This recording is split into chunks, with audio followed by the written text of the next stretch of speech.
오늘도 아침 예배 나오신 여러분을 진심으로 환영합니다. 사도신경하심으로 함께 예배 시작하겠습니다.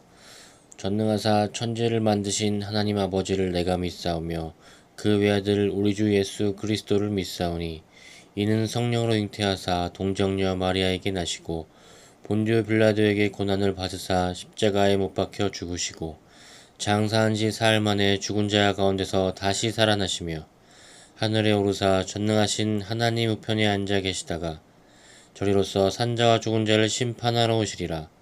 성령을 믿사오며 거룩한 공회와 성도가 서로 교통한 것과 죄를 사하여 주시는 것과 몸이 다시 사는 것과 영원히 사는 것을 믿사옵나이다. 아멘. 오늘 함께 읽을 말씀은 시편 34편 1에서 4절, 11에서 15절 말씀입니다. 말씀 읽겠습니다. 내가 여호와를 항상 송축하며 내 입술로 항상 주를 찬양하리이다. 내 영혼이 여호와를 자랑하리니 곤고한 자들이 이를 듣고 기뻐하리로다. 나와 함께 여호와를 광대하시다 하며 함께 그의 이름을 높이세. 내가 여호와께 간구하매 내게 응답하시고 내 모든 두려움에서 나를 건지셨도다. 너희 자녀들아 와서 내 말을 들으라. 내가 여호와를 경외하는 법을 너희에게 가르치리로다. 생명을 사모하고 연수를 사랑하며 복받기를 원하는 사람이 누구뇨? 내 혀를 악에서 금하며 내 입술을 거짓말에서 금할지어다. 악을 버리고 선을 행하며 화평을 찾아 따를지어다. 여호와의 눈은 의인을 향하시고 그의 귀는 그들의 부르짖음에 기울이시는도다. 아멘. 오늘 함께 읽은 시편 34편의 말씀은 알파벳 이합체 시입니다. 알파벳 이합체 시란 1절, 2절, 3절, 4절이 영어로 치면 1절은 A로 시작하고 2절은 B로 시작하고 3절은 C로 시작하는 이 순서대로 시가 쓰여 있다는 것입니다. 그리고 이렇게 쓰였다는 것은 이 시가 많은 공을 들여 쓰여졌다는 것이고 또한 많은 이들에게 읽히는 것을 목표로 이제 작성됐다는 것이고 또 많은 이들과 함께 읽고 신앙 고백을 하고 많은 곳에서 나눠지길 원하는 목적을 가지고 쓰여졌다는 것을 의미합니다. 그래서 34편은 우리가 깊이 만나볼 필요가 있습니다. 34편의 먼저 1절입니다. 내가 여호와를 항상 송축하며 내 입술로 항상 주를 찬양하리이다. 아멘. 항상이라는 단어가 두 번 나타납니다. 항상이라는 단어는 매우 중요합니다. 항상 사랑하겠다는 다짐은 아주 위대한 다짐입니다. 이번에 교회에서 침례와 입교식을 준비하는데 이것을 어떤 그 목사님이 이렇게 표현하셨어요. 하나님과 연애하는 단계에서 결혼하는 단계로 넘어가는 것. 그런데 이 단계의 가장 큰 차이가 무엇이냐? 연애와 결혼의 차이, 바로 이 항상이라는 것입니다. 항상이라는 단어를 품었느냐 품지 않았느냐에 따라서 이 단계가 나눠진다는 거예요. 제가 군에서 장교로 근무하고 있을 때 병사들이 1년 반 정도, 1년 반 안 됐을 때 이제 고민을 상담하러 많이 옵니다. 그런데 많이 오는데 대부분의 상담이 뭐냐면 여자친구가 연락이 안 된다는 거예요. 잠수함을 타셨다는 겁니다. 그래서 이 잠수로 인해서 이 병사들의 증상이 너무 심하면 심지어 훈련도 빼주거나 작전도 빼주는 그런 일도 일어나곤 합니다. 그런데 반면에 이제 장교들이나 부사관들이나 기혼자 군인들은 그런 문제가 없습니다. 아내가 잠수 탔다고 이렇게 막 찾아올 일은 없죠. 그런데 반대로 좀 문제가 있다면 오히려 좀 잠수를 이 사람들이 좀 타서 문제였는데 결혼이란 거는 그렇습니다. 항상이란 단어를 품는 것입니다. 가슴속에 품고 다짐을 하는 것이죠.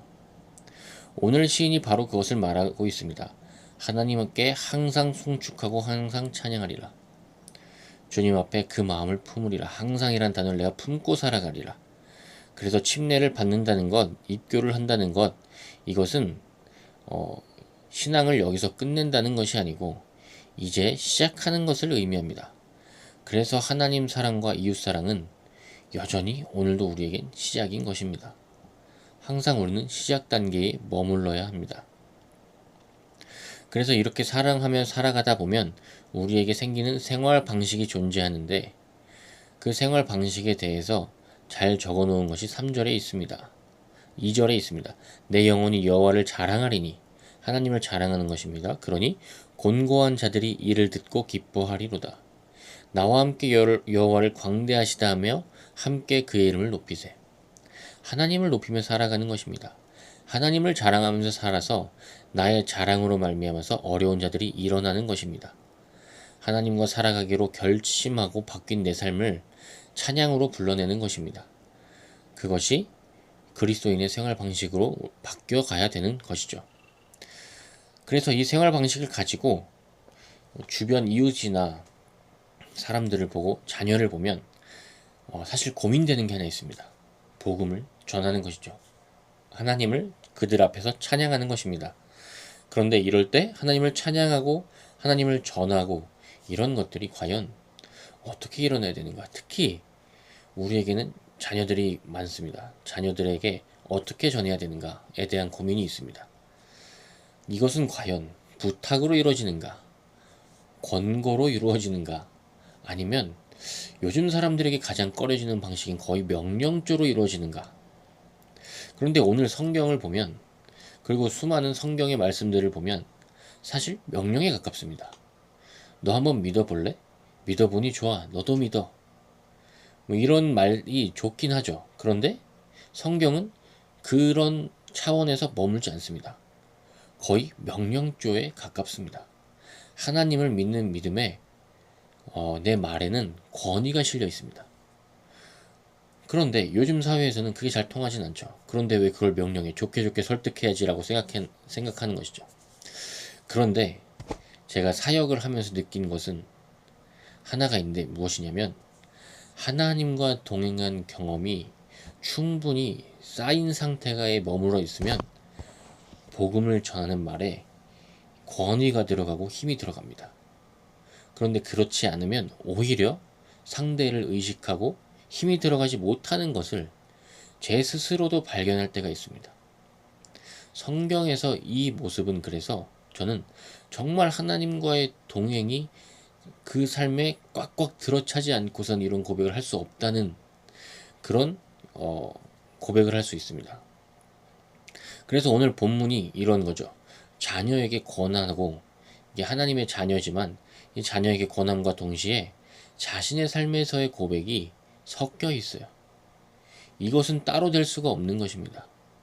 내 삶에서의 고백이 멈췄는데 누구에게 권할 수 없는 거예요.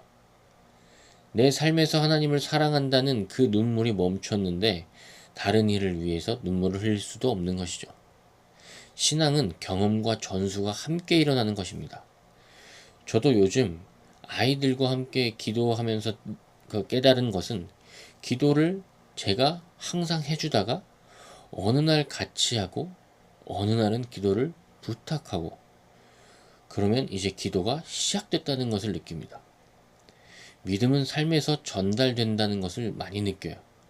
삶에서 내 삶으로 전달되는 거지, 그게 말로 어떤 권유로 전달되지 않는다는 것입니다. 우리 지금 아침 예배를 드립니다. 오늘 여러분은 자녀와 회사와 동료와 남편과 아내에게 무엇을 전달하시겠습니까? 기쁨과 담대함을 전해주시겠습니까? 아니면 두려움을 전해주시겠습니까? 하나님을 향하는 이유는, 세상의 것을 쫓으면 우리가 그것에 갇히지만 하나님을 쫓으면 우리가 끝없이 나아갈 수 있기 때문이라는 말이 있습니다. 우리가 우리 가정을 어디에 세상에 가둬놓는 것이 아닌 끝까지 나아가는 그 기초석을 놓는 하루가 되는 그런 시작을 할 수 있는 우리가 되기를 축복합니다. 기도하겠습니다. 하나님 감사합니다. 우리 삶에 많은 두려움이 있습니다. 그러나 그 두려움을 이겨낼 것은 오직 주님뿐입니다. 주님, 우리와 함께하여 주시고 우리를 축복하여 주옵소서. 주님, 우리의 삶을 지켜주옵시고 우리가 두려움이 아닌 주님을 향한 기쁨으로 나아갈 수 있도록, 오직 하나님만 두려워할 수 있도록 우리의 삶을 지켜주옵소서. 감사합니다. 예수님의 이름으로 기도드립니다. 아멘. 오늘 하루 주님 안에서 승리하시기를 축복합니다. 감사합니다.